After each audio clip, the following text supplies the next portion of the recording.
mendorong lingkungan yang harapannya nanti kita bisa dampakkan ke ekosistem di sekitar kita.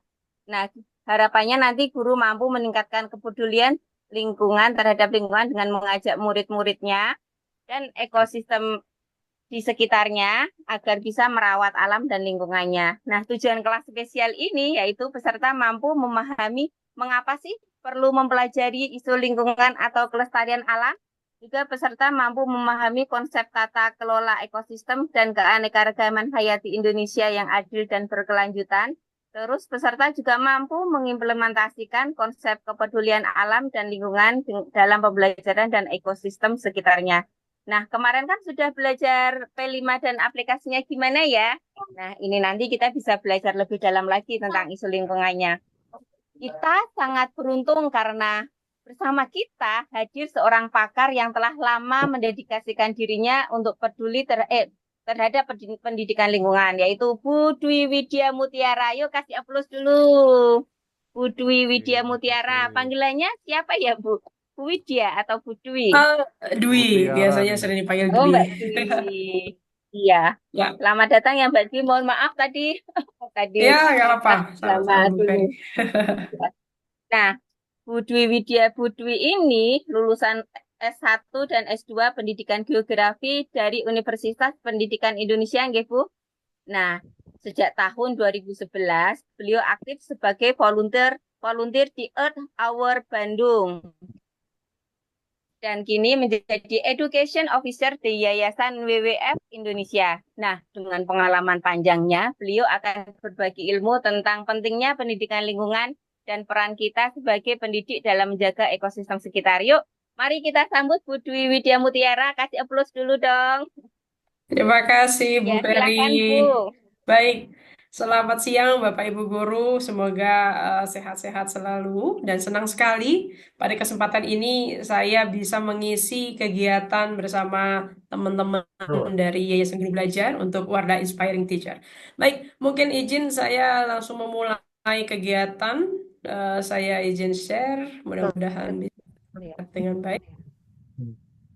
Cukup terlihat ya materi saya. Ya, Terlihat. ini suara saya masuk enggak ya? Iya, masuk Pak Heru. Oh ya, oke terima kasih. Saya kalau udah melihat wajahnya sendiri sedang tak cari-cari. Oke, baik. Izin saya akan menyampaikan untuk siang hari ini memang ke arah pendidikan lingkungan, tapi terkadang kita lupa bahwa dalam pendidikan kita juga harus mendorong saat ini berkaitan dengan isu-isu yang berkaitan dengan Sustainable Development Goals atau SDGs. Dan di WWF ada yang memang fokus di bidang edukasi. Bukan hanya saya bersama beberapa teman-teman yang memang kita bagi di beberapa wilayah kerja WWF. Ya, kita ada namanya Unit Education for Sustainable Development atau ESD. Nah, mungkin eh, Bapak Ibu guru pernah mendengar bahwa pendidikan lingkungan hidup ada juga ESD gitu ya. Apakah sama ataukah beda? Ya, sebenarnya yang secara global itu kita sebut sebagai ESD, di mana bahwa pendidikan ini menjadi penting untuk mendorong pembangunan berkelanjutan untuk di setiap sektor gitu ya. Dan ESD ini berdiri secara tiga pilar gitu ya, di mana ESD harus menyesuaikan dengan keadaan sosial, ekonomi, dan juga lingkungan yang ada. Dalam paparan ini ada beberapa yang saya masukkan apa pengertian dari ESD ya, ada dari Kemendikbud bahwa sebenarnya semua ini bahwa arah pembelajaran kita, arah pendidikan kita itu harus juga memiliki tujuan berkelanjutan. Karena kita yakin bahwa pendidikan sepanjang hayat gitu ya, seperti yang disampaikan dari Shaw gitu ya, bahwa proses belajar ini harus sepanjang hidupnya, di mana ketika dia mengetahui informasi yang dia dapatkan, maka dia juga harus berkontribusi terhadap apa lingkungan dia tinggal dan juga di mana mereka tumbuh gitu ya. Ditegaskan juga dalam PBB bahwa sebenarnya ISD itu apa sih? Itu salah satu bagian dalam UNESCO memang ada unit yang memang fokus kepada Education for Sustainable Development. Ini ingin bahwa pembentukan sikap dari pembelajaran yang memang untuk fokus kepada pembangunan berkelanjutan ini perlu terintegrasi, perlu pendekatan yang holistik, semuanya juga bisa masuk begitu ya, interdisipliner dan lain-lainnya, sehingga yang paling penting adalah bagaimana ya siswa ataupun peserta didik kita ini mampu untuk di masa yang akan depan ini untuk bisa menerapkannya menjadi perilaku yang lebih ramah lingkungan, begitupun juga terhadap pembiasaan ataupun gaya hidup sehari-harinya.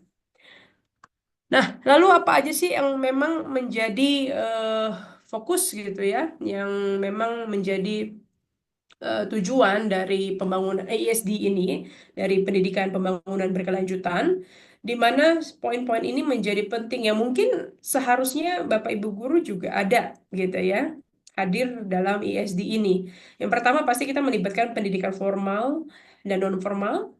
Terus menyesuaikan sifat yang berkembang dari konsep keberlanjutan. Terus permasalahan global, ini yang sangat menyeluruh. Tapi nanti kita akan bahas satu persatu. Tapi ini saya perkenalkan dulu ya, Bapak Ibu ya, berkaitan dengan ISD ini. Karena ini menjadi penting, menjadi bagian juga dalam pendidikan lingkungan hidup. Terus yang pastinya adalah kalau di masyarakat, karena tadi kita melihat ada tiga pilar, ada sosial, ekonomi, dan juga lingkungan, maka bukan hanya ilmu yang kita dapatkan ini untuk kepentingan diri sendiri, tetapi lebih luas lagi jangkauannya. Bagaimana ilmu yang kita dapatkan ini bisa memiliki empat dimensi keberlanjutan, ya. Yang keempat ini seperti yang saya bold ya di situ ya Bapak Ibu, ada yang berkelanjutan itu maksudnya adalah berhubungan erat dengan lingkungan, dengan masyarakat, dengan budaya, kearifan lokal dan juga ekonomi. Ketika empat dimensi keberlanjutan ini kita kembangkan ataupun kita terus ingatkan dalam proses belajar kita, ini saya yakin, wah keren sekali nih peserta didik yang belajar bersama kita.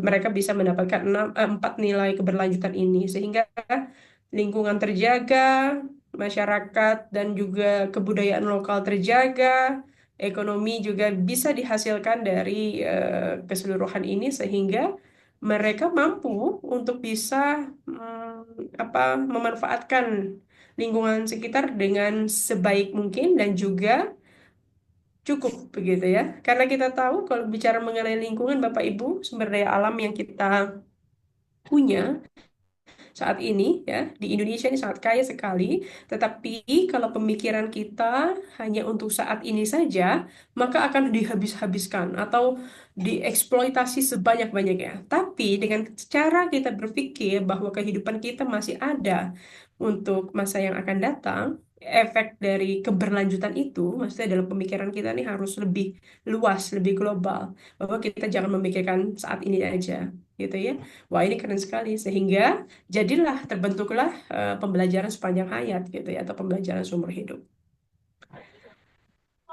Eh, Kriteria dalam pembelajaran di ESD atau Education Sustainable Development, di sini sebenarnya ada 7 kriteria yang kalau saya melihat kemarin ya kurikulum Merdeka gitu ya, ada pilar juga, ada poin-poinnya, sebenarnya mungkin itu juga yang diterapkan gitu ya, yang diturunkan dari ISD mungkin ya. Saya pikir ini semua Bapak Ibu juga relevan ya. Yang terpenting antar kriteria ini bisa menjadi apa? Disesuaikan dengan lokasi dan juga cara belajar di masing-masing tempat mungkin ya.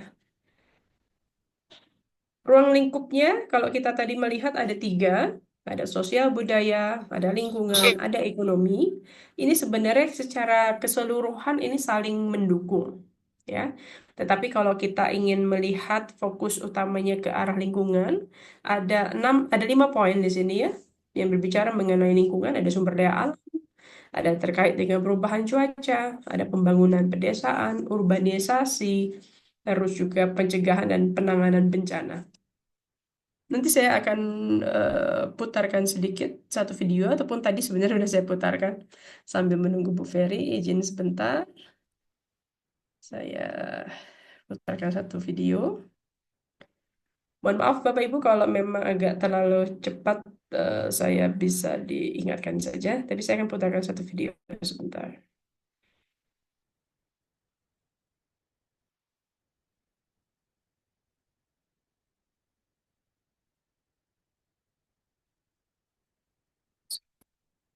Eh,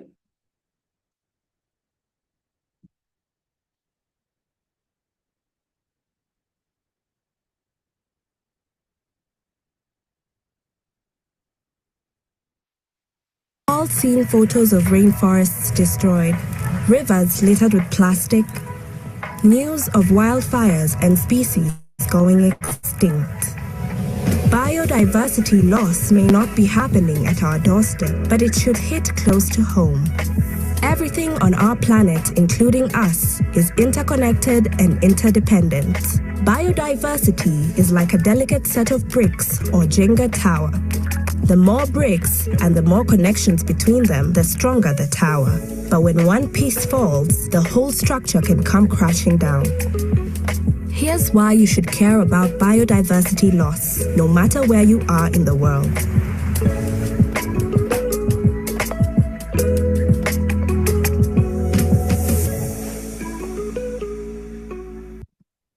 Ya, tadi kalau kita lihat videonya bahwa saat ini keanekaragaman hayati yang kita miliki mungkin sudah berkurang gitu ya. Tapi kalau kita punya pemikiran tadi mengatasi dan dengan bagaimana kita berpikir bahwa pendidikan ini untuk pembangunan berkelanjutan, bahwa kita harus mengingat juga bahwa di masa yang akan datang kita masih perlu gitu ya. Berarti kita harus berpikir bagaimana menjaga sumber daya yang saat ini masih ada untuk bisa cukup sampai generasi yang akan datang. Berikutnya saya akan ajak ke materi saya selanjutnya. Sebentar. Ya, Bapak Ibu, berkaitan dengan isu lingkungan, saat ini pasti kita sudah mengalami ini ya, gitu ya. Dua hal yang berbeda Bapak Ibu, kalau kita bicara mengenai climate change dan juga global warming. Ya, global warming, uh, menaiknya temperatur suhu di muka bumi, ya. Ini menjadi salah satu indikator terjadinya climate change, terjadinya perubahan iklim, ya. Nah, ini menjadi hal yang saat ini saya yakin ini bisa menjadi hal yang menarik untuk bisa kita tanyakan kepada anak didik kita mungkin ya. Karena terkadang ketika mereka, aduh Bu, jangan lama-lama Bu di lapangan gitu ya, udah panas. Padahal biasanya mungkin setahun lalu, 2 tahun lalu kita masih jam 8 tuh masih aman ya kalau ada kegiatan di lapangan ataupun apa. Tapi sekarang tuh panasnya luar biasa. Nah, isu-isu yang memang anak-anak itu langsung rasakan, mereka langsung kena dampaknya, paling enggak mereka berpikir, oh berarti ada sesuatu yang berbeda ya di lingkungan kita. Nah, ini juga yang menjadi awal saya waktu itu sangat ingin belajar banyak ketika menjadi seorang volunteer di Earth Hour. Mungkin kalau Bapak Ibu pernah mendengar ada matiin lampu selama 1 jam. Nah, itulah yang kami lakukan ya. Bagaimana kami mengadvokasi dan juga terus mengkampanyekan bahwa saya melakukan itu sudah 12 tahun lalu, tapi sampai hari ini semakin terasa, semakin terjadi gitu ya. Nah, pencegahan itu masih bisa kita lakukan daripada tidak sama sekali. Jadi ada banyak-banyak hal yang saya pikir dari obrolan biasa ataupun ketika isu lingkungan itu sudah sangat berbahaya, bukan bahaya, sudah sangat urgent sekali harus kita lakukan solusinya, itu ketika sudah menjadi bahan obrolan di antar kita, gitu ya. Dan saya pikir hal ini juga perlu menjadi penting peran kita sebagai seorang pendidik untuk bisa apa melakukan pencegahan gitu ya, ataupun ya mungkin nanti Bapak Ibu juga bisa menyesuaikan dengan mata pelajaran yang Bapak Ibu eh, ampu ya gitu ya. Berikutnya berkaitan dengan climate change, global warming, greenhouse effect gitu ya. Ini sebenarnya ada dua versus. Di tahun eh, 5 tahun lalu, kita mencoba seluruh negara untuk sama-sama mengurangi atau menjaga suhu di 2 derajat Celcius. Tapi saat ini, ternyata 2 derajat Celcius sudah cukup tinggi, sehingga sekarang kita menurunkan 0,5 derajat. Jadi kita harus menjaga suhu bumi ini agar tidak naik dari 1,5 derajat. Karena kenaikan kenaikan suhu itu sangat berdampak terhadap tadi kehilangan keanekaragaman hayati yang ada. Semuanya berdampak, ya. Seperti sekarang banyak berita kita dengar yang biasanya musimnya 4 musim, tapi periodenya berubah atau bergeser, termasuk kita di Indonesia, ya, yang mana nggak bisa ditebak apakah ini masuk sekarang musim penghujan ataukah kemarau ya, seperti itu. Karena kita harus sama-sama menjaga eh, ketinggian suhu ini gitu ya, dengan hal yang sederhana ya, yang pastinya bagaimana kita mencoba merubah mindset kita, bagaimana kita ini bisa menjaga lingkungan dari hal sederhana tapi harus berkomitmen dan harus terus continue, harus terus berkelanjutan. Beberapa contoh kampanye yang kita lakukan di WWF Indonesia, kita ada namanya We Love Cities. Saat ini kita sudah ada 4 kota yang berkomitmen dalam dukungan kota, ada Probolinggo, Pontianak, Jakarta, dan Balikpapan. Bagaimana mereka juga memberikan pengaruh ya. Ini ada beberapa contoh gitu ya. Ada kampanye komunitas juga, ada Earth Hour, ada Beli yang Baik. Kita mencoba bagaimana isu-isu lingkungan ini, karena kita semuanya masih memproduksi, masih sebagai konsumen gitu ya. Sehingga kita harus lebih aware dan harus lebih memilih lagi barang-barang yang ramah lingkungan ataupun hal-hal lain. Begitupun ada juga ini responsible fashion yang sedang kita kerjakan juga bersama salah satu KOL kami. Selanjutnya untuk program edukasi kita juga ada apa beberapa tools gitu ya yang kita gunakan. Contohnya seperti dalam PPI ini, Pendidikan Perubahan Iklim, ini buku panduan yang saya harap mungkin Bapak Ibu bisa gunakan sebagai buku pedoman atau buku dampingan ya, dalam hal bicara tentang perubahan iklim. Kita eh, waktu itu kita banyak bercerita untuk bagaimana bahwa isu lingkungan ini menjadi penting dan harus masuk ke dalam pembelajaran. Tapi nggak mungkin juga kalau menjadi mata pelajaran baru ataupun ini, karena memang dia tadi holistik ya. Semua hal perlu dan menjadi penting dalam bagian pendidikan, sehingga ini menjadi buku panduan yang saya pikir informasinya perlu dan penting sekali bisa diambil juga sebagai materi pembelajaran. Selain itu kita ada Panda Mobile, Bapak Ibu. Memang sementara ini kami masih keliling di sekitaran Jakarta, Bogor, Depok ya, dan Tangerang. Jadi belum bisa di beberapa wilayah selain Pulau Jawa. Ini adalah unit truk edukasi, kita keliling ke sekolah-sekolah untuk bisa belajar lebih fun gitu ya. Di dalamnya itu sebenarnya mini mini perpustakaan. Terus di bawahnya itu ada contoh gambar permainan yang mana kita eh, pesan-pesan informasi terkait dengan konservasi yang dilakukan oleh WWF kita buat lebih sederhana biar masuk ke pembelajaran juga, biar anak-anak juga ingat gitu ya. Kita bentuknya dengan beberapa permainan. Kalau di dalam truk sendiri itu kita bentuknya sebenarnya mini perpustakaan begitu. Ini beberapa contoh Bapak Ibu yang dilakukan oleh teman-teman edukasi. Ini contohnya yang di Jambi ya. Kami juga mendampingi beberapa sekolah untuk bisa melakukan ESD. Ini salah satu contohnya, kita ada pembibitan tanaman, terus juga membuat apotek hidup ya, terus juga ini ada hutan sekolah gitu ya. Kita tahu mungkin walaupun di beberapa lokasi memang ya sekolahnya justru malah seperti apa di dekat hutan ataupun apa, tapi mereka menjadi penting. Kita harus perlu pendidikan lingkungan hidup menjadi penting karena mereka lah yang menjadi penjaga hutan istilahnya gitu ya. Tapi mereka juga harus mengetahui kenapa hutan itu harus dijaga dan segala macam. Jadi ini menjadi poin penting.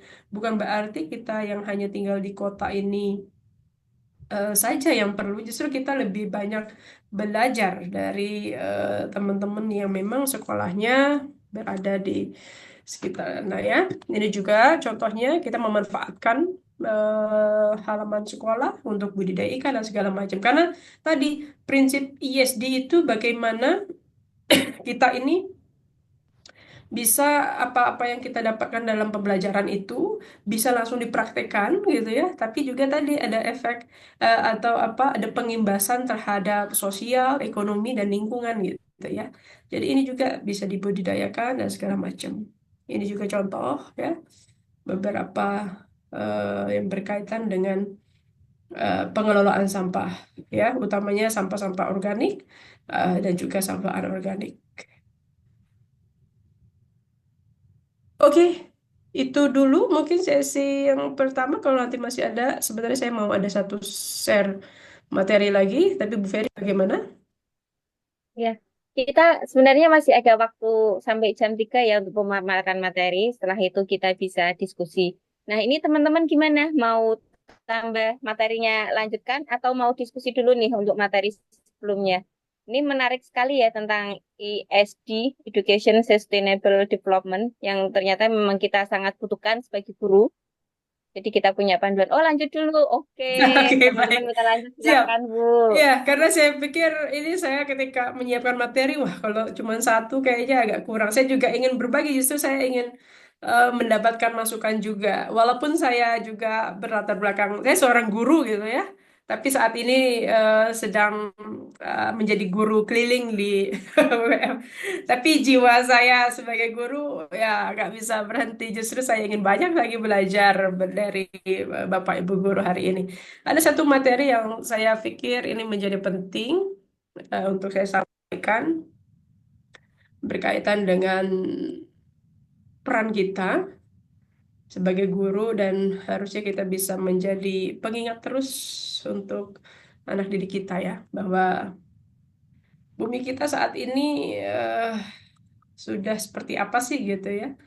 Sudah cukup tua sebenarnya gitu ya. Semakin lama juga luasnya semakin menyempit gitu ya. Kalau saya dulu ngajar geografi itu kita dulu satu bumi gitu ya, disebut satu benua disebut Pangea gitu ya.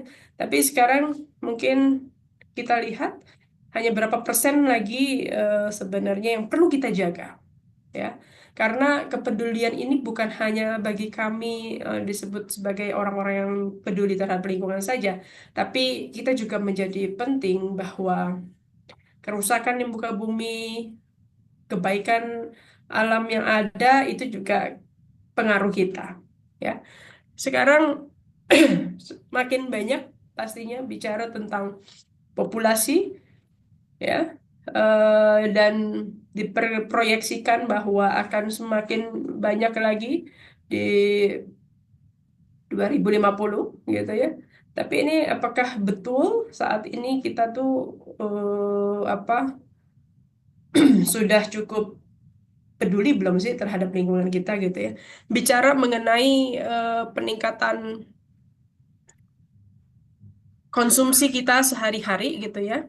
Ada 5 poin penting ini. Kita bicara mengenai pangan global gitu ya, kebutuhan makanan kita akan dipengaruhi juga karena banyaknya populasi manusia pastinya gitu ya. Begitupun dengan keanekaragaman hayati yang ada di lautan ya. Ini materi lama tapi ini masih sangat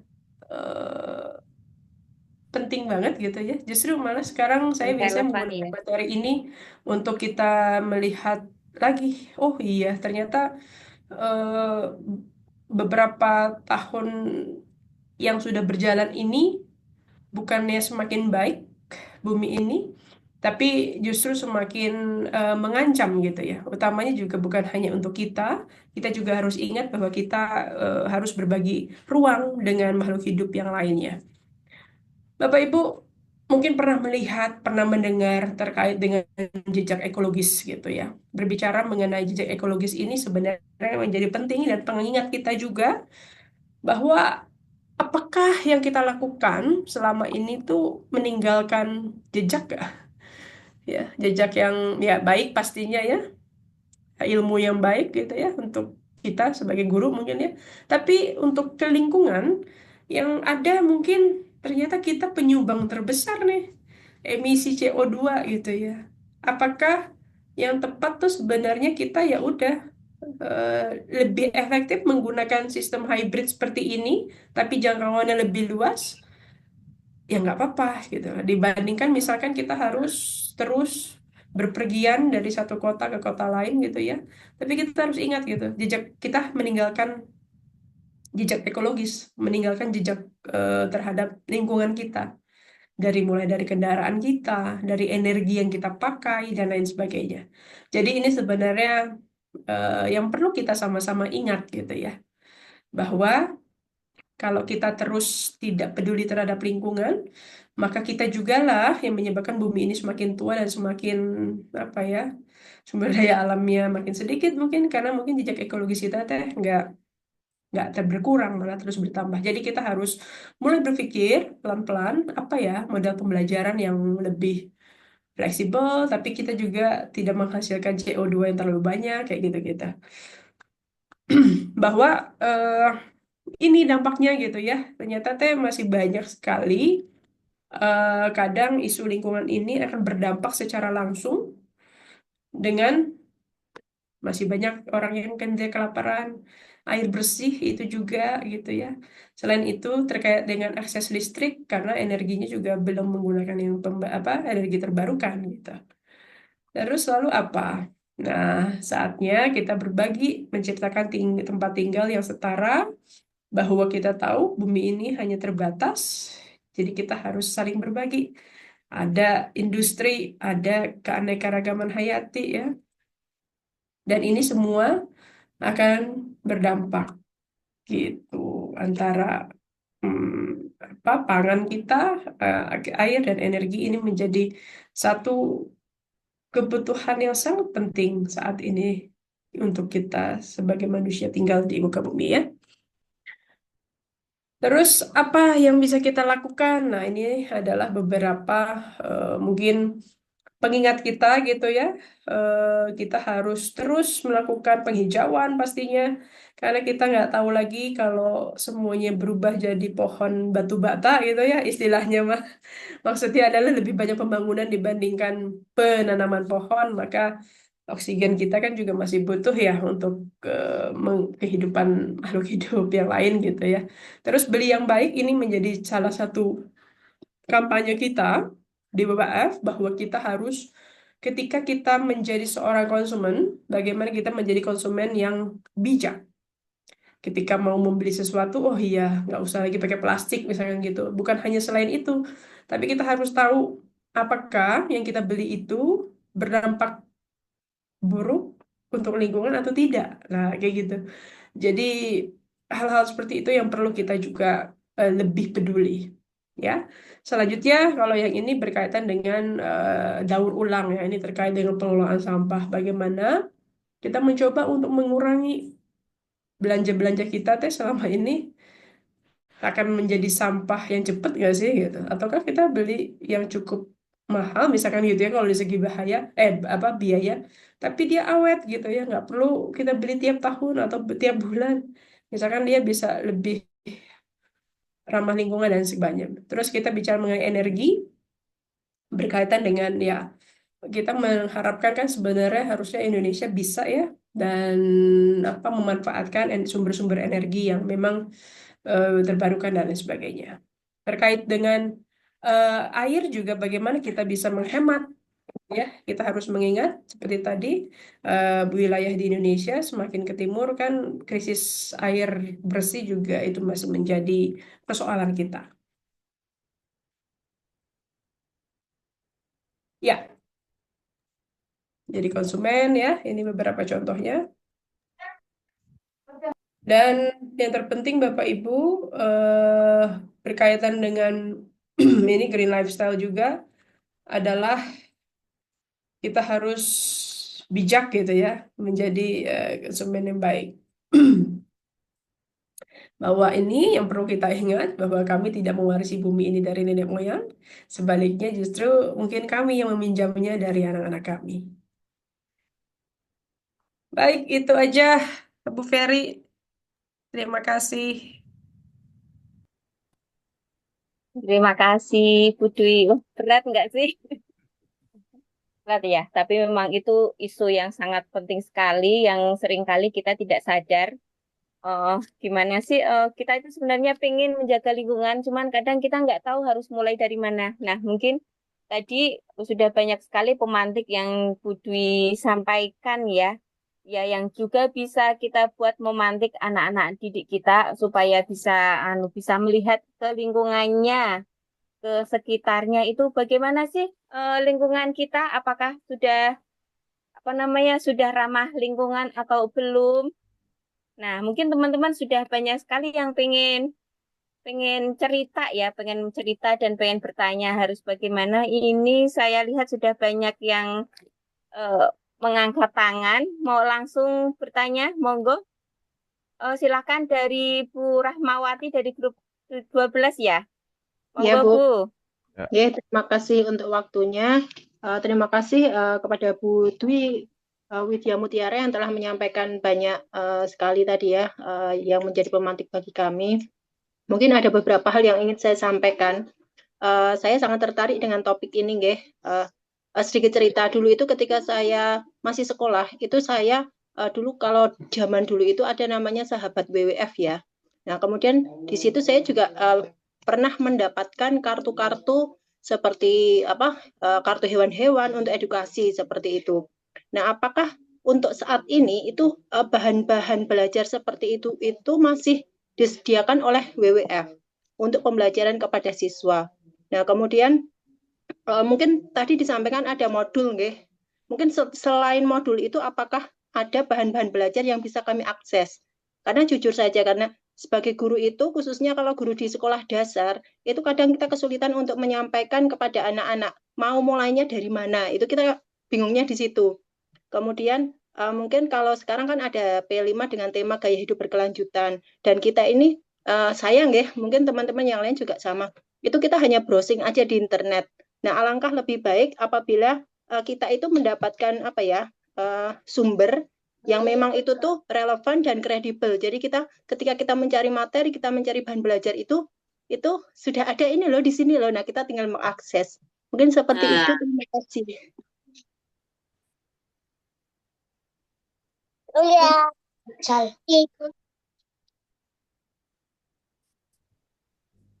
Oke, terima kasih Bu Rahma. Mau langsung ditanggapi apa selanjutnya dulu atau Bu Dwi? Iya, izin Ibu, tadi sepertinya saya sempat kelempar pas Bu Rahma yang pertanyaan pertama ya. Saya jadi nggak Oh, oke. terdengar yang pertamanya. Oh iya. Boleh diulang Bu Rahma? Ya, mohon maaf tapi panjang ya Bu ya. Nggih, untuk Bu Dwi Widya. Ini Iya, tadi iya, saya iya Ibu. Iya, ya. Saya sangat tertarik dengan topik ini. Ya, jadi sedikit cerita ya. Dulu ketika saya sekolah, saya itu pernah, kalau dulu itu kan ada namanya sahabat WWF gitu ya untuk anak-anak sekolah kayak gitu ya.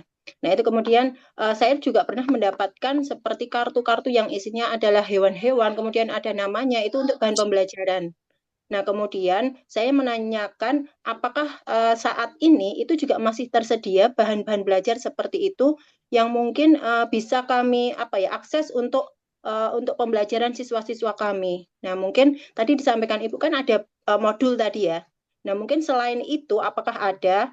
Karena sebagai guru sekolah dasar itu kadang kami bingung. Jadi kita harus mulai dari mana untuk mengajarkan kepada anak-anak seperti itu. Walaupun kalau sekarang kan sudah ada ini ya, P5 dengan tema gaya hidup berkelanjutan. Jadi kalau kita mau cari bahan belajar, mau cari sumber ya kita browsing aja di internet. Tapi kan alangkah lebih baik apabila memang dari WWF itu menyediakan bahan belajar atau mungkin modul atau apa yang bisa kami akses. Jadi kita memang benar-benar yakin, oh ini tuh memang sumbernya relevan dan memang kredibel seperti itu. Mungkin seperti itu, Bu. Terima Ya, kasih. baik. Terima kasih Bu Rahma. Izin Bu Ferry, saya langsung menanggapi aja ya, biar nggak lupa. Iya, nah, silakan. Ya, terima kasih. Ya, Bu Ferry, Bu Rahma, mungkin ya dulu kita sebutnya ada kerabat WWF begitu ya, para volunteer dan juga banyak juga mungkin dulu saya dengar cerita.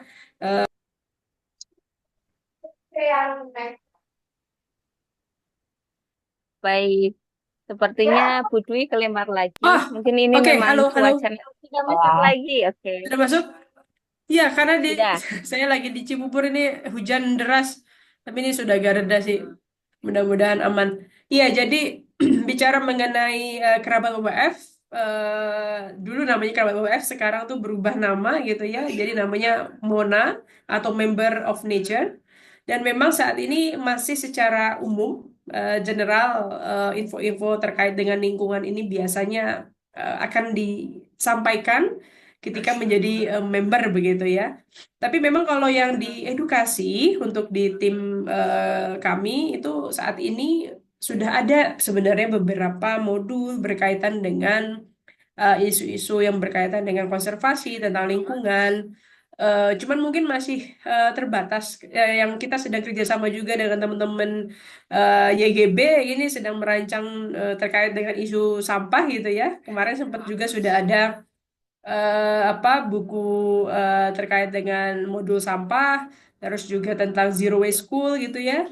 Mungkin nanti ini masukan untuk kami sehingga nanti mungkin insya Allah nanti pimpinan kami juga bisa memberikan tempat gitu ya ataupun apa akses yang bisa dipakai ataupun digunakan untuk umum apalagi untuk Bapak Ibu guru.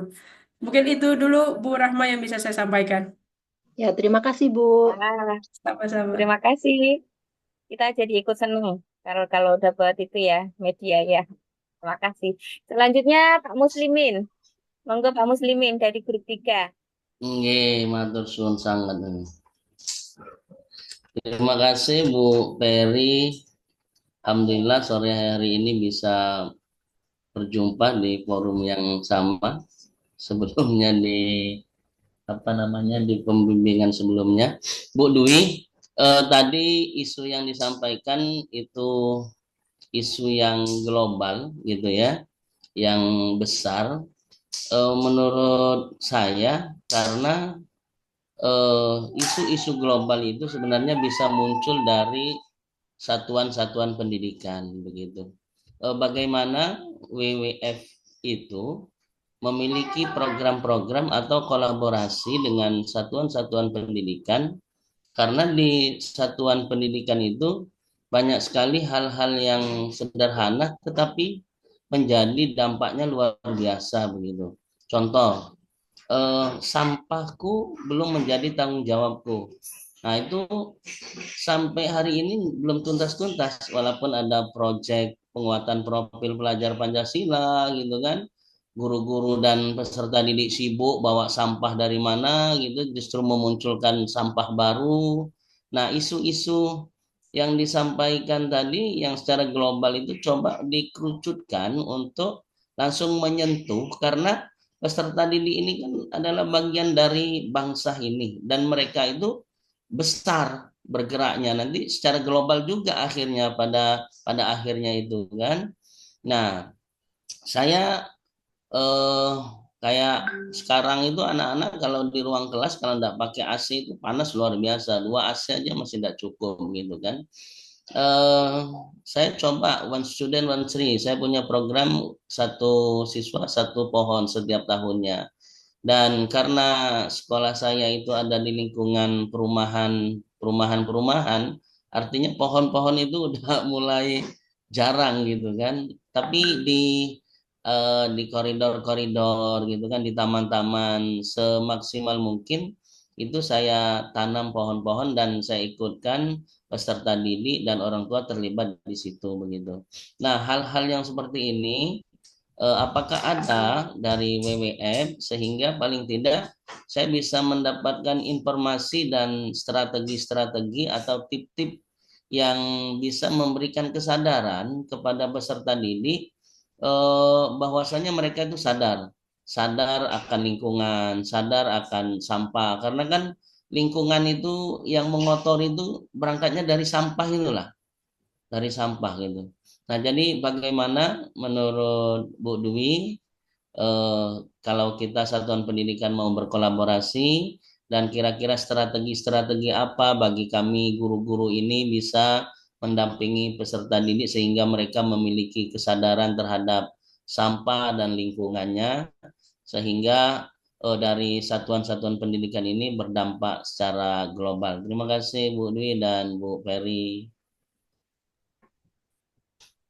Terima kasih Pak Muslim. Pak Muslim. Iya.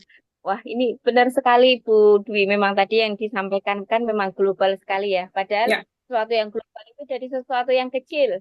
Nah, sebenarnya ya. sesuatu yang kecil tadi contohnya sudah diberikan Pak Muslimin bagus sekali ya. Oh, itu tentang satu anak, satu pohon. Nah, juga tadi juga sudah disampaikan bahwa ternyata walaupun sudah ada P5 dengan tema sampahku tanggung jawabku, tapi nyatanya sustainable-nya itu belum. Nah, nanti mungkin monggo, Bu Dwi, Ya, silahkan. ya terima kasih Bu Ferry, terima kasih Pak Muslim. Izin sebelumnya sekolah Pak Muslim ada di mana ya Pak lokasi? Wah, dengan senang hati kalau ditanya sekolahnya ada di mana. Saya berada di Kota Pempek, Ibu, di Ampera. Oh, Palembang. Wah, Betul itu kampung sekali. ayah saya juga. Sip, sip, sip, sip, sip. Iya, terima kasih Pak Muslim. Izin Kasih, Bu. kami ini sebenarnya ingin banget sebanyak-banyaknya apa hasil-hasil kerja kami gitu ya dari teman-teman yang ada di program, dari teman-teman yang memang fokus terhadap wildlife ataupun forest gitu ya. Ini inginnya tuh di setiap kota ada ya Pak. Cuman izin maaf karena kami masih terbatas. Saat ini wilayah untuk di Sumatera tuh masih fokus untuk isu forest dan wildlife, tapi di beberapa titik saja, hanya ada di Aceh, di Riau, dan di Jambi. Jadi memang belum nyampe ke Palembang. Dulu kami ada di Bengkulu dan coverannya sebagian ada di Sumatera Selatan. Cuman sekarang karena setelah COVID ada pengefektifan kantor sehingga beberapa titik kerja kami terbatas gitu ya. Tapi mudah-mudahan pesan-pesan konservasi ini bisa apa eh, sampai juga gitu ya. Kalau terkait dengan betul tadi yang saya sampaikan memang masih secara keseluruhan, tapi mencoba untuk bagaimana sebenarnya isu lingkungan ini menjadi penting dan bukan lagi menjadi hal hanya terbatas orang saja yang melakukan ataupun kepedulian ini hanya oleh orang-orang tertentu, tapi permasalahan ini sudah menjadi permasalahan lingkungan yang sangat banyak dan sangat besar, utamanya di tiap-tiap kota, karena berkaitan dengan juga semakin banyaknya penduduk, maka seharusnya mereka menyelesaikan masalah, tapi malah menambah masalah. Utamanya krisis terkait dengan sampah, sayangnya kami saat ini masih fokus untuk di wilayah Jawa, tepatnya di Sungai Ciliwung, fokus kami saat ini. Jadi masih hanya terbatas di 3 kota, di Jakarta, Bogor, Depok, yang mana itu juga kami sedang melakukan pendampingan terhadap sekolah-sekolah dan juga Bapak Ibu gurunya, yang mana sekolahnya menuju kita harapkan menjadi sekolah zero waste school. Justru banyak sekali cerita-cerita menarik dan permasalahan-permasalahan itu dari sekolah, yang mana kita mencoba untuk juga memetakan kira-kira memang penyelesaiannya akan beda nih tiap sekolah gitu kan. Karena kita mencoba apa hal yang menjadi penting itu apa justru yang kontinu kan yang ada di sekolah. Sehingga bagaimana kita mendorong agar komitmen bersama dan juga keberlanjutan dalam pengelolaan sampahnya juga itu menjadi penting. Ketika kita masuk ke sekolah ataupun melakukan sosialisasi, itu sepertinya itu menjadi penguat program itu yang misalkan terkait di sekolah, misalnya di sekolah Pak Muslim gitu ya, sedang fokus juga nih terhadap zero waste school misalkan gitu ya, ataupun mau menuju sekolah adiwiyata.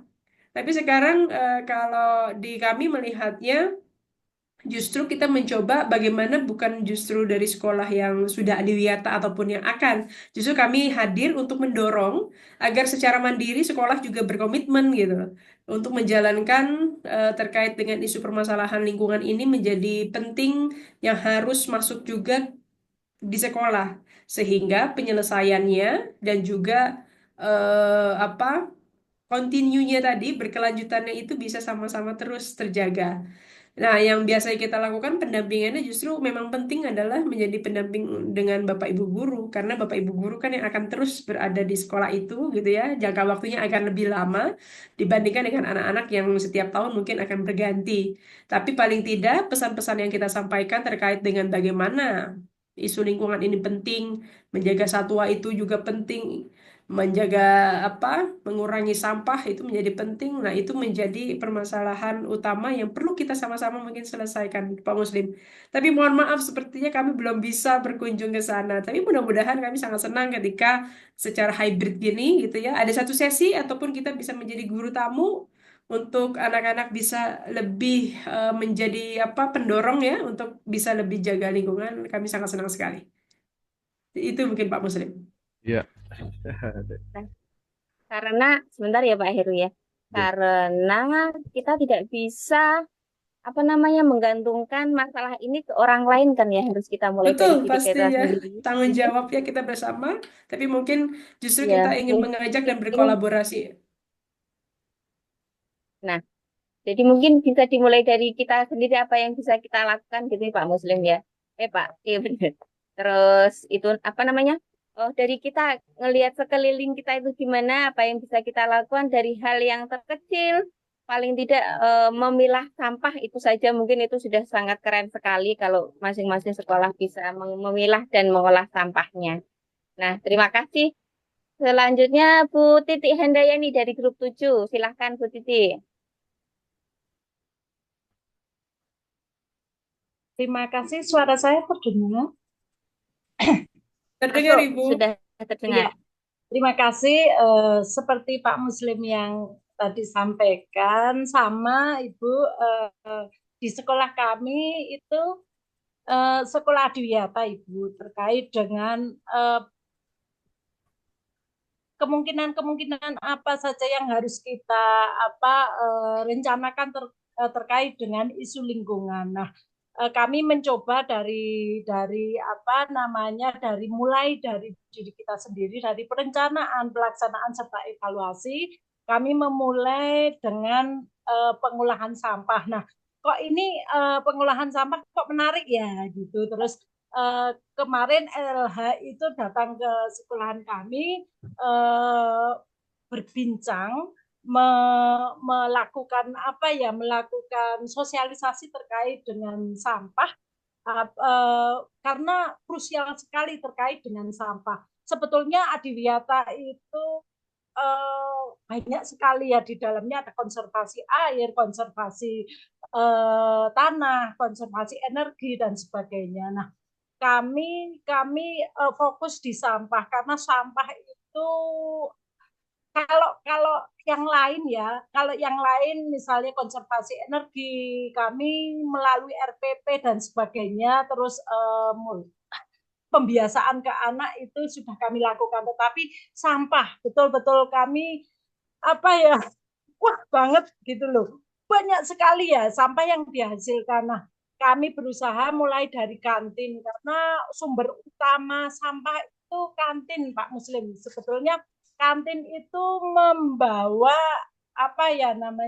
hasil-hasil makanan setelah diproses, tetapi sampah yang dihasilkan itu banyak yang plastik, jadi kami harus mengolahnya. Nah, mungkin dari WWF bisa masuk ke sekolah bagaimana mengolah sampah dengan kemandiriannya, tidak melalui orang yang ketiga. Kebanyakan sekolah-sekolah pengolahan sampah melalui orang ketiga, jadi Jadi sampah yang ada di sekolah, terus kami memang pilah, tetapi dari pilahan itu kami berikan kepada pihak ketiga untuk pengolahan selanjutnya. Dari pilahan itu ke pihak ketiga untuk pengolahan selanjutnya.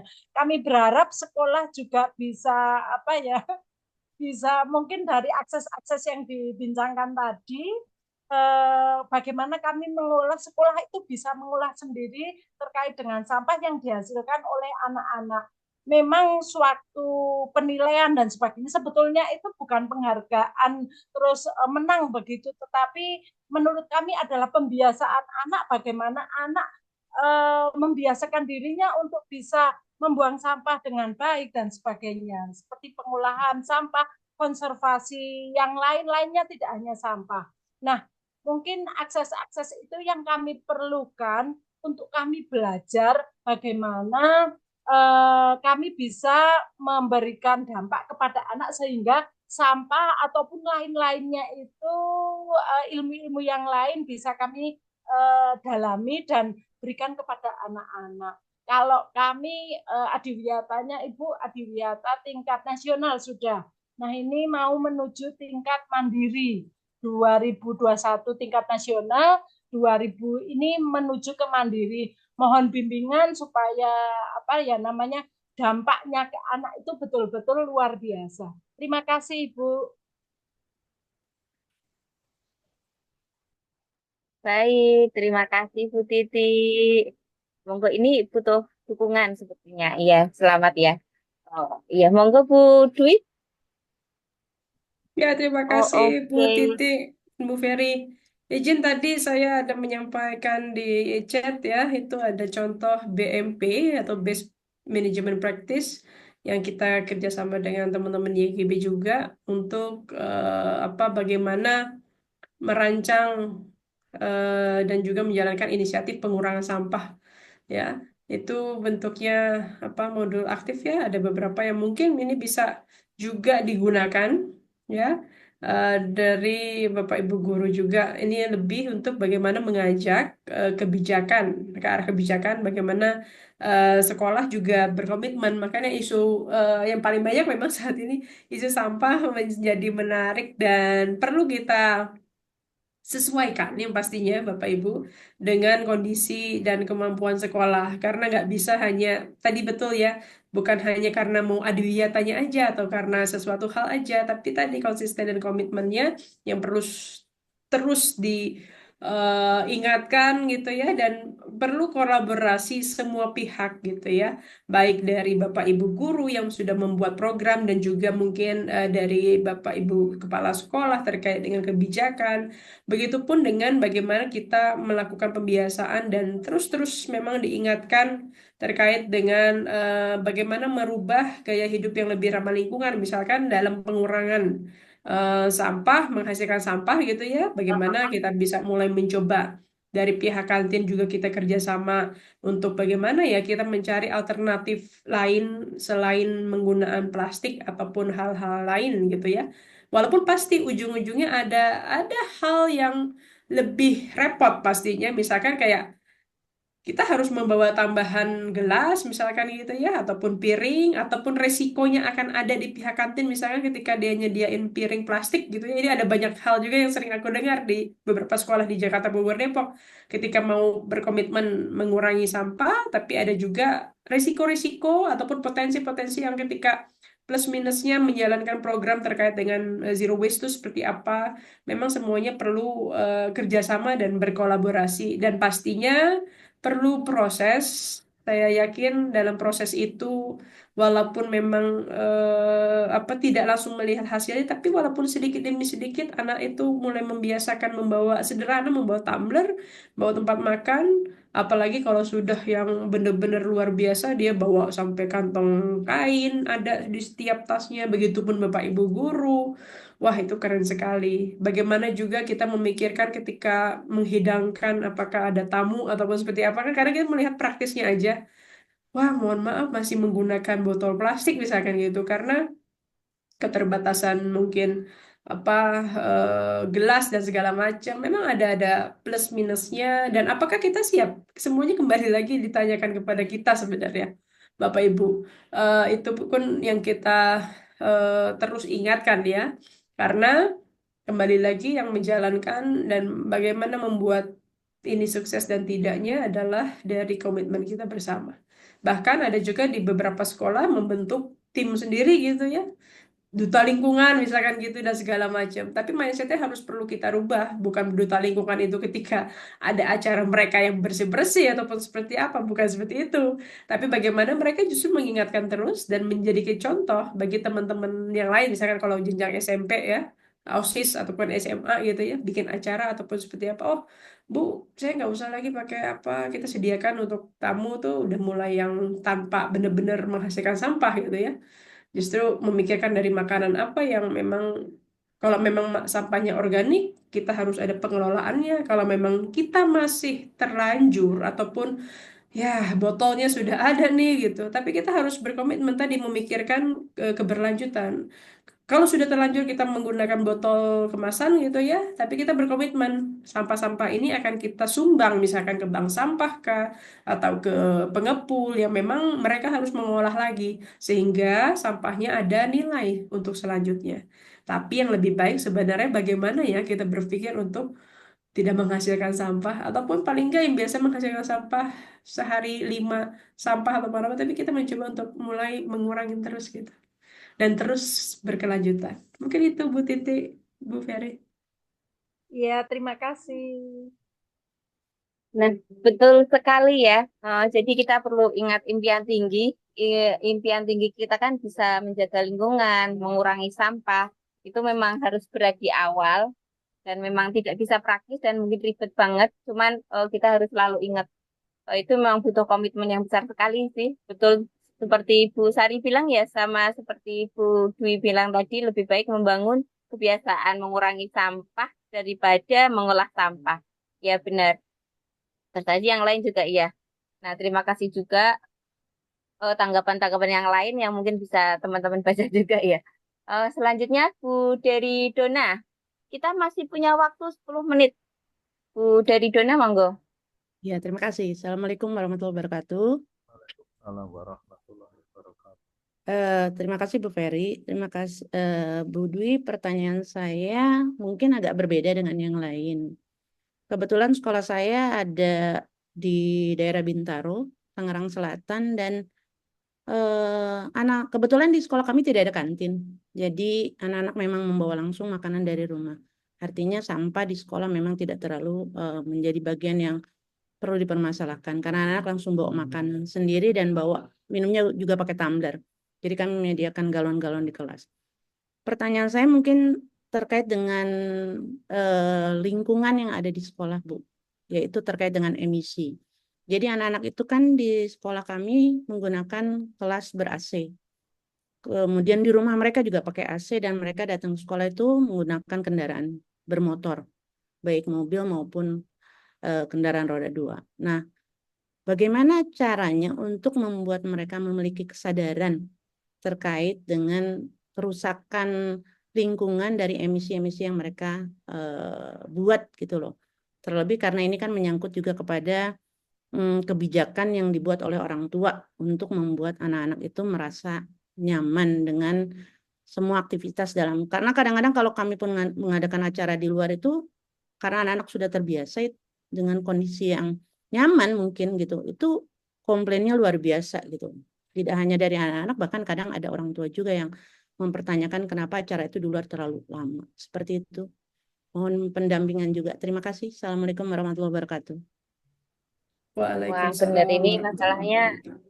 sudah tidak sekedar sampah, tapi sudah masuk ke emisi karena sampah sudah bisa dihandle gitu ya.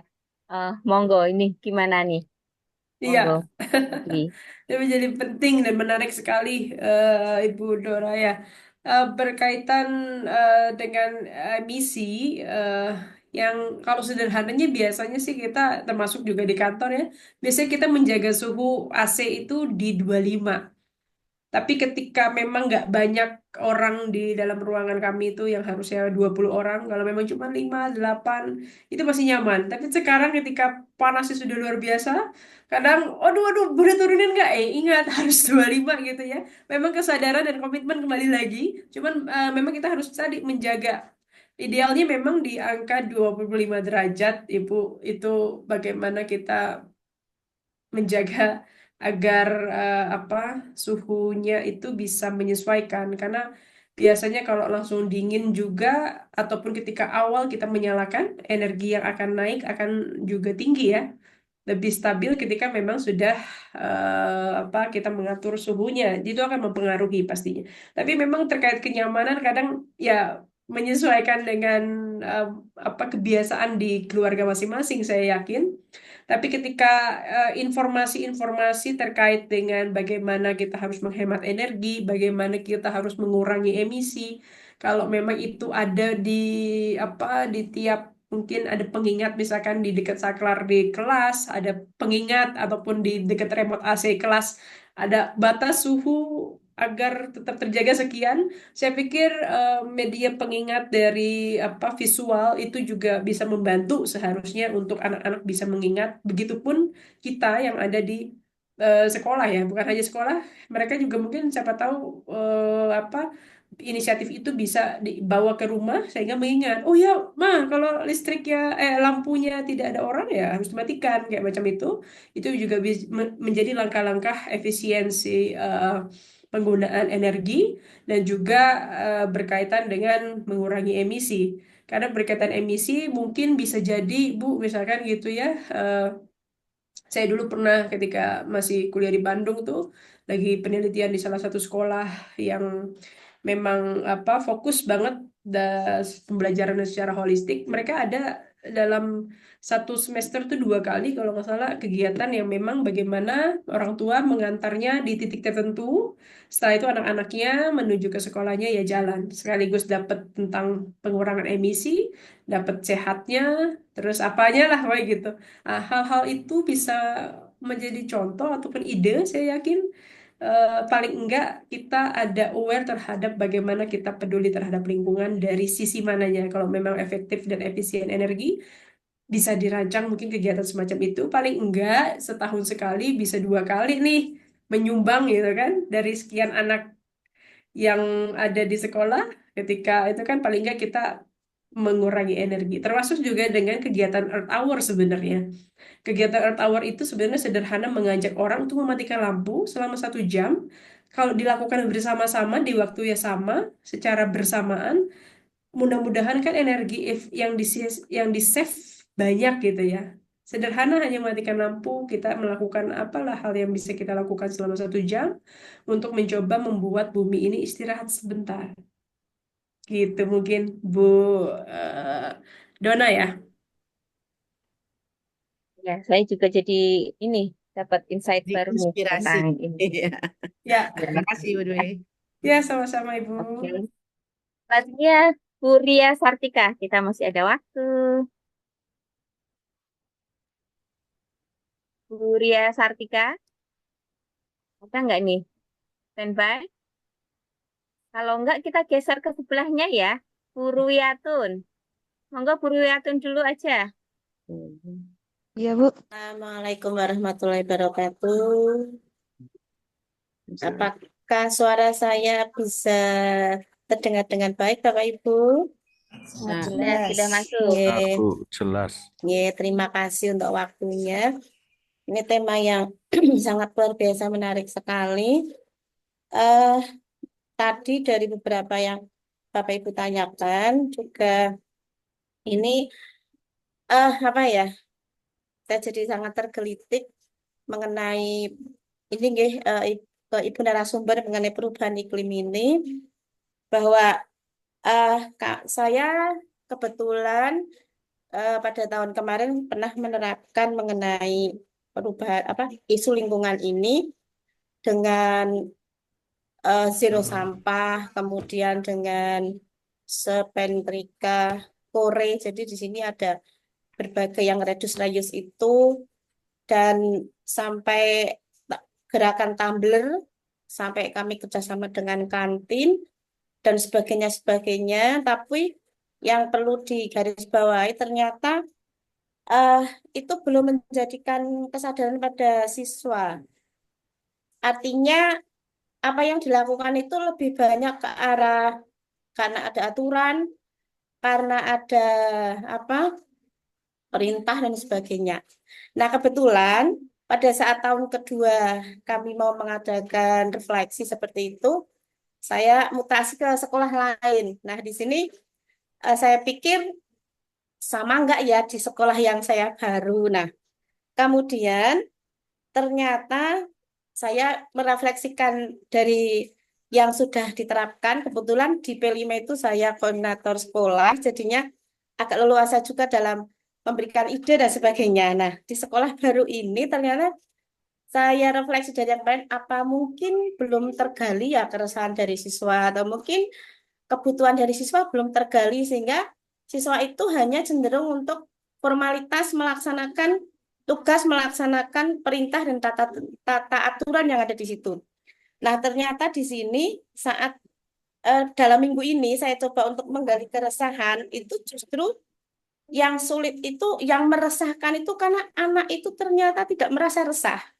Jadi dari 192 siswa, saya sampai ya Allah gimana ya ini. Jadi itu ada yang setelah kita gali itu ada yang mengatakan, setelah saya lihat, saya minta untuk melihat, merasakan, kemudian mengamati adakah keresahan tentang isu lingkungan ini, mungkin tentang pemanasan global, mungkin tentang apa, ternyata hanya sebagian kecil yang mengatakan itu resah. Kemudian kita gali lagi, yang besar itu apakah betul-betul tidak resah atau karena tidak mudeng. Karena memang sebagian tidak mudeng, tapi sebagian juga itu punya pendapat yang sangat instan ya Ibu. Jadi pendapatnya itu misalnya, kamu nggak merasakan panas sekali, merasakan Bu. Kamu nggak ingin tahu kenapa tidak matahari nggak ada, tapi kipas angin masih menyala karena kami masih memakai kipas angin, jadi belum memakai AC. Tahu Bu, karena apa? Karena panas. Terus kamu rasa enggak? Enggak, karena kan yang penting sudah ada kipas angin di rumah, ada AC. Jadi pola pikir instan ini yang justru meresahkan kami, bahwa anak-anak generasi sekarang itu mungkin sudah terbiasa dengan pola hidup yang nyaman, fasilitas dari orang tua atau keluarga, sehingga keresahan terhadap lingkungan itu kurang. Nah, kami berpikir bagaimana ya caranya lah, ini mohon mungkin trik dari Ibu narasumber, bagaimana sih kita itu melakukan pendekatan ke siswa agar siswa itu punya empati terhadap lingkungan, terhadap alamnya. Karena kami berpikir kalau anak sudah punya empati, sudah punya keresahan terhadap lingkungannya, pastilah punya kesadaran untuk merubah perilaku atau mungkin mempunyai ide-ide yang bisa diterapkan di lingkungan. Jadi begitu Ibu yang saya tanyakan, bagaimana anak itu keresahan itu ada dalam diri anak, sehingga malah justru kami resah. Anak kejebolan nggak punya keresahan seperti itu. Terima kasih Ibu narasumber. Matur nuwun. Wassalamualaikum warahmatullahi wabarakatuh. Waalaikumsalam warahmatullahi Waalaikumsalam warahmatullahi wabarakatuh. Oke, ini juga menarik sekali ya. Bagaimana membuka empati anak, sama bagaimana anak itu bisa berpikir kritis gitu tentang isu lingkungan. Kalau Bu Dwi. Iya, terima kasih Bu Ruwiatun ya. Nggih, Bu. Di SMP di daerah mana Bu? Wonosobo, Bu. Wonosobo. Iya. Iya. Jadi Memang Wonosobo siswa dulu SMP luar iya. biasa ya. Harus Perlu dingin banyak Wonosobo. Dulu dingin Bu, metode-metode yang tapi sekarang baru. udah panas. Iya ya, Iya. Dieng ya, dekat Dieng. Iya. Baik Ibu, memang bagaimana selalu bisa apa ya mengajak anak-anak itu bisa lebih aware dan segala macam. Biasanya kita harus apa ya, kalau di Indonesia senangnya tuh dengan menjual kesedihan ataupun drama-drama ya. Jadi biasanya kita langsung sajikan dengan video ataupun yang memang sudah terjadi saat ini. Terus kita mencoba mereka untuk berpikir untuk bagaimana bisa kalian coba bayangkan ketika itu terjadi pada diri kalian gitu ya. Biasanya ini juga yang saya lakukan untuk SMP, memang beda-beda pendekatannya ya Bapak Ibu. Ketika memang terkait dengan isu sampah, padahal mereka udah tahu gitu ya permasalahan sampah dan segala macam. Tapi biasanya saya cuma tayangin satu foto ataupun satu video yang memang nyata yang sehari-hari mereka lihat ataupun apa.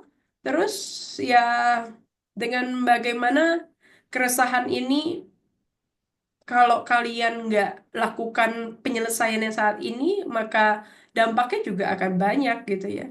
Biasanya hal-hal itu anak-anak bisa paling nggak terenyuh dulu gitu ya. Karena memang isu lingkungan ini kalau nggak masuk dengan ke empati akan sulit. Kalau bicara mengenai logika saja akan sulit.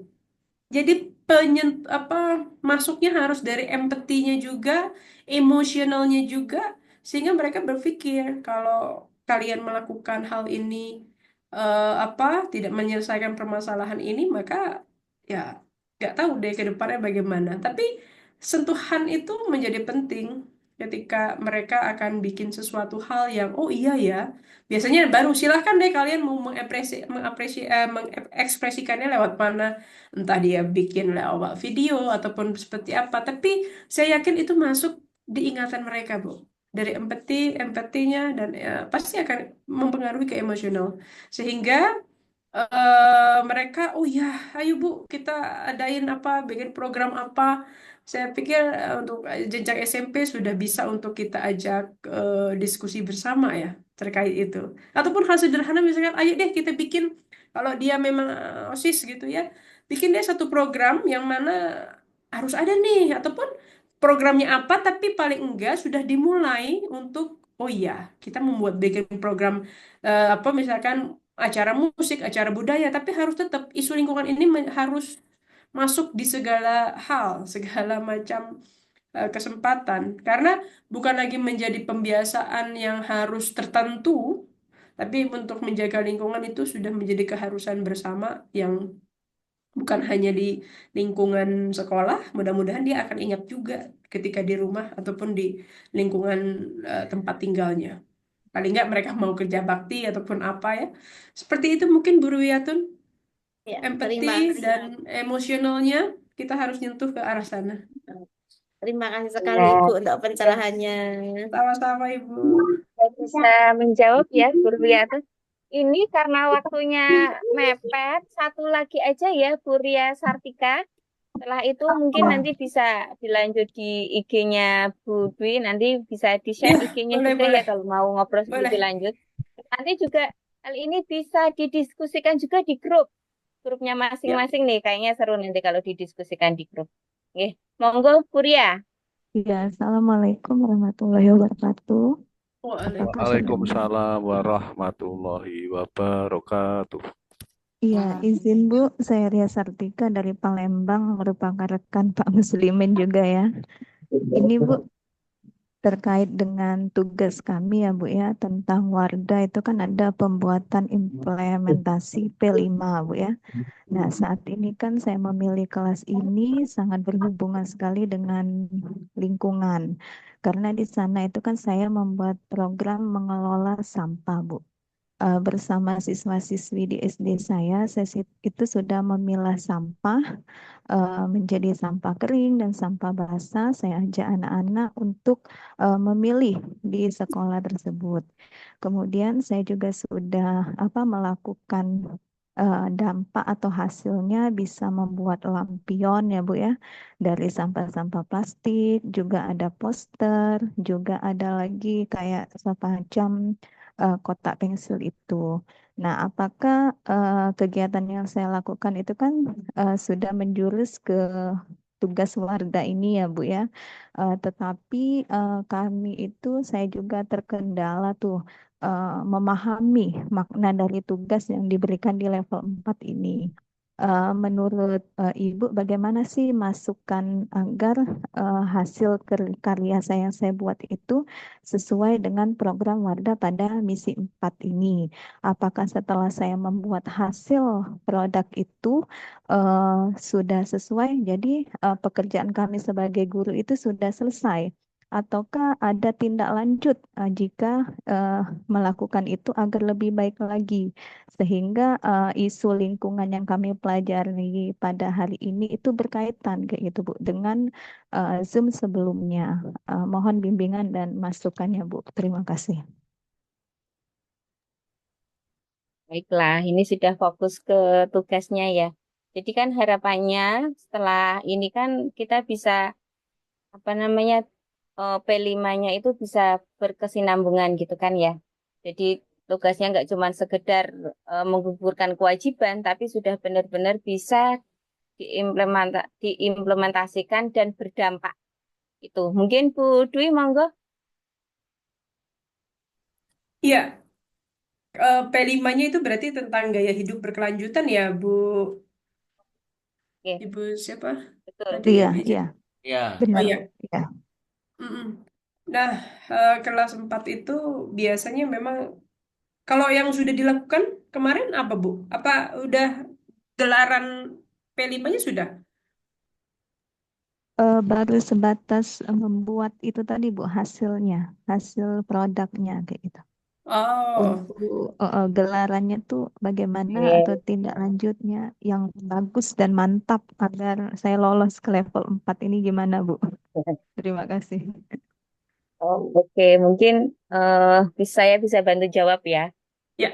Jadi kita harapannya kan kalau melaksanakan P5 itu kan lihat konteks isu sekitar kita yang paling ini apa gitu. Harapannya kan kita bisa memunculkan tadi empati anak, bisa memunculkan apa namanya berpikir kritisnya anak gitu. Jadi nggak cuma sekedar membuat produk, tapi juga mengenalkan kita mencari tahu yang paling dekat. Tadi kan sudah diberikan pemantik-pemantiknya ya sama untuk gaya hidup berkelanjutan ini pemantiknya sama Bu Dwi Widya. Kenapa sih kita harus melakukan hal-hal kecil ini semacam mungkin mengurangi penggunaan listrik atau memilah sampah atau harus membawa tumbler atau bekal di sekolah. Itu sebenarnya kenapa sih hal-hal kecil ini ternyata dengan hal kecil ini kita berdampak sangat besar untuk lingkungan kita. Nah, tadi kadang anak itu nggak bisa melihat